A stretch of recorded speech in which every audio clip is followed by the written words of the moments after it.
Released in October 2016, The Tomorrow Children is a free-to-play game co-developed by Q Games and Japan Studios, with industry veteran Dylan Cuthbert and Kazushi Maeda as director and game director respectively. It was published by Sony and released exclusively on PlayStation 4.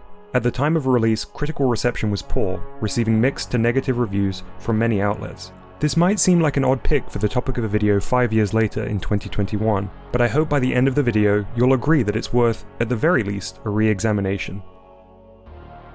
The Tomorrow Children takes place in a world which, to quote the game directly, exists after a disastrous experiment has melted humanity's consciousness into a dismal mass known as the Void, a glossy white sea of molten humanity that now covers the world. You play as one of many projection clones who are faced with the monumental task of rebuilding the human race. From the Void emerges surreal islands full of resources, but with them come icebergs, kaiju-sized manifestations of humanity's darkest fears. The world of the Tomorrow Children is informed hauntologically by the imagery and artistry of the Soviet Union, with a material design that evokes a toy box come to life. This is especially true of the player character and NPCs, who all appear to have been sculpted out of wood. These designs are modelled after traditional Czech folk puppets.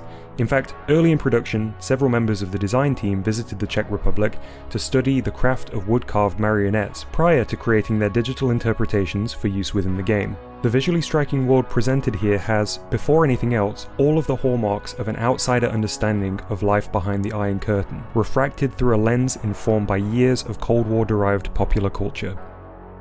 The game's soundtrack, composed by Joel Korolitz, features two distinct sounds, one half roaring Soviet-styled anthems which utilizes a fictional language created for the game, and the other a melancholic and desolate 70s sci-fi tinged synth score filled with subterranean sounds. While sometimes compared to the other resource collection games such as No Man's Sky and Minecraft, the design philosophy of the Tomorrow Children differs significantly from that of its peers. While other games put the empowerment of the individual, the player, as the central focus, the inverse here is true.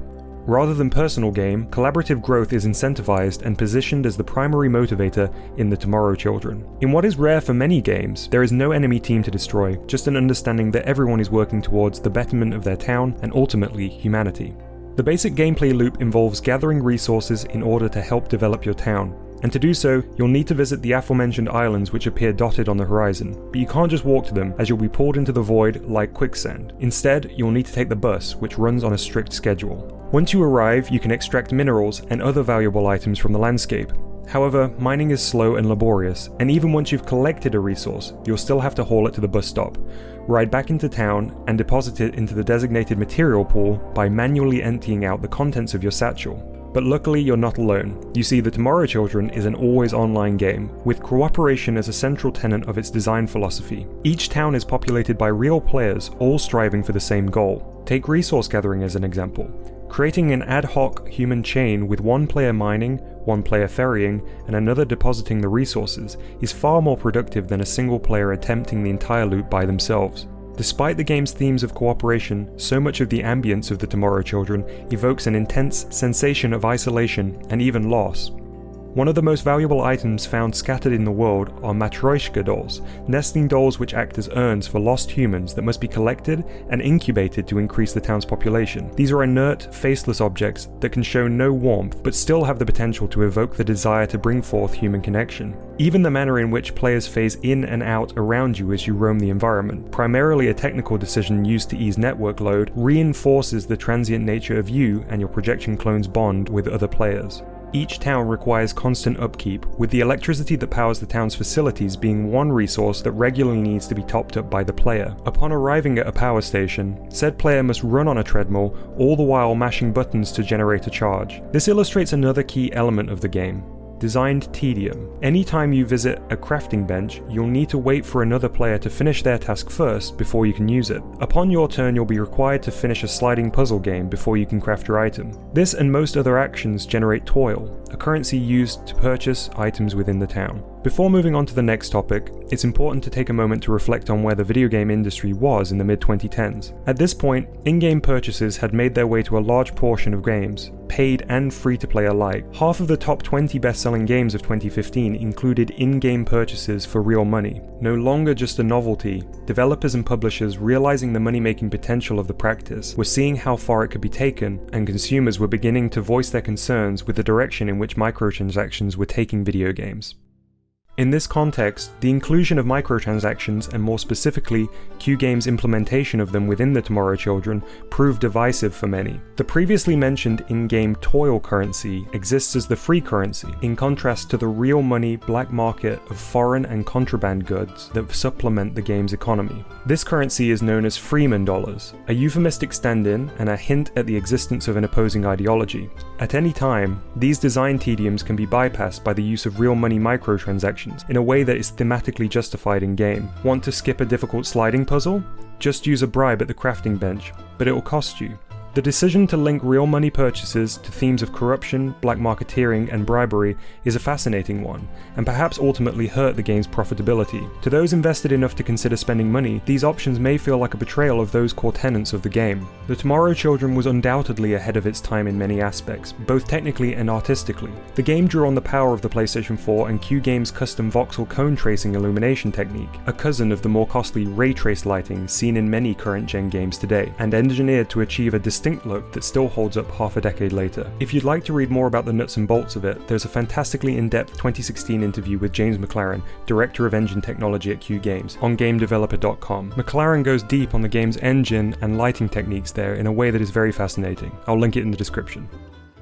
Fans of Hideo Kojima's blockbuster 2019 game Death Stranding might see some similarities between the game's Strand system and the Tomorrow Children's asynchronous community building. In Death Stranding, players build structures that appear simultaneously in their own game and the game of others, aiding those who are also traversing the difficult landscape of a post-cataclysm America. When encountering these structures in the world, players are encouraged to like the construction, much in the same way that players are encouraged to praise fellow townsfolk for completing buildings that benefit the town in the Tomorrow Children. While Kojima may have coined the genre label Strand Game in 2019, it's fair to say that Q Games and the Tomorrow Children was laying the foundations for the genre a few years prior. As mentioned earlier, the game was harshly reviewed by critics upon its release, with a current Metacritic score that stands at 54. The video game website GameSpot scored the Tomorrow Children 3 out of 10, which they classify as bad, and called the game a bland, monotonous, inscrutable mess that locks you into a tedious, time-draining loop. In stark contrast to critics, a relatively small but dedicated fanbase grew around the game, with many players citing the sense of camaraderie unique within video games as a driving factor for their enjoyment of the experience. So why have so few people heard of it? In July of 2017, an announcement was made informing players that operations would cease on November 1st, and the game's servers would be shutting down, rendering the Tomorrow Children completely unplayable just a year after its first release. In an interview by Stephen Tailby for PushSquare.com, Cuthbert states that just 5 months after the launch of the game, the team were asked by Sony to begin planning for shutdown because the monthly earnings generated through in-game purchases weren't covering the costs required to run the game's servers. The team at Q Games continued producing content updates for the game regularly, despite the knowledge that the date of the game's shuttering was set in stone. This untimely demise also meant that the game's narrative arc was left unresolved, leaving fans without closure. So back to the question I asked at the beginning of the video. Why talk about a long discontinued online game so long after its shutdown? On October 9th, about 48 hours ago as I write this, Q Games announced that it acquired the IP rights for the Tomorrow Children from Sony, and that the game would be returning in the future. Information is scarce currently, with Q Games promising to share more in the coming weeks and months. However, in the same Push Square interview mentioned earlier, Cuthbert did give some insight into possible changes that would be made to the relaunched version of the game, saying, "I would remove the free-to-play elements and the reliance on a server. Instead, I would make the game peer-to-peer, similar to Minecraft, with players themselves hosting a town for others to join."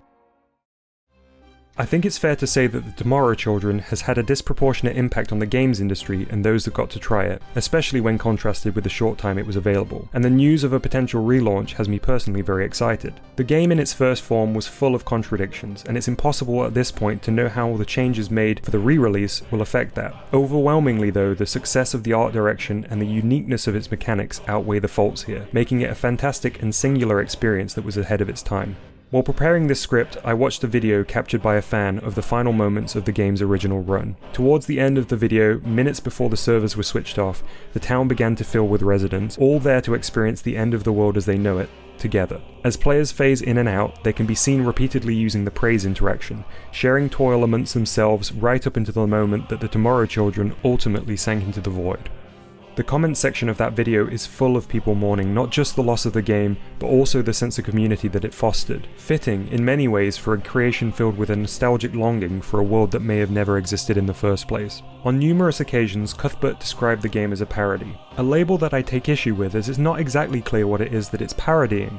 The team at Q Games, intentionally or not, although I lean heavily towards the former, created a game that successfully decentralized the individual and engendered collectivism. In a world that is ever increasingly atomized, even more so in the last 2 years, the return of the Tomorrow Children and its emphasis on community might be exactly what we need.